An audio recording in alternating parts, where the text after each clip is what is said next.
मेरे अजीज दोस्तों और बुजुर्गों, ये कहते हैं कि ओवैसी जहां जाता है बीजेपी को जिताता है।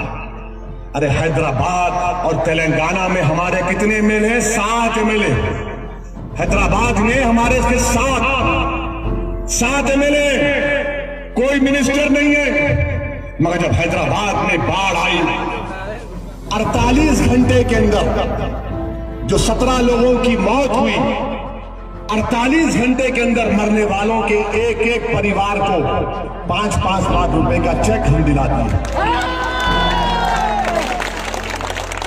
हमारे हैदराबाद के कॉर्पोरेटर्स हैं, यहां पर एमएलए बलाला साहब हैं, ये आइए, मलकपेट के एमएलए हैदराबाद के।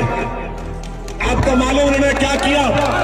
इनके क्षेत्र में विधानसभा में पानी आया तो इन्होंने जिस घर में पानी आया था कितना मुआवजा दिलाया मालूम आपको? नहीं। 16 करोड़ रुपए, 16 करोड़ रुपए दिलाए। और यहां का विधायक नहीं हो, ऐसी बीजेपी का एजेंट। अरे तू क्या, तेरी जमात क्या चिंती पे रखते हैं मुझे? गरीबों को मुआवजा नहीं दिलाते। 16 करोड़ रुपए हम जाने के बाद इनको रोक के पूछ लीजिए।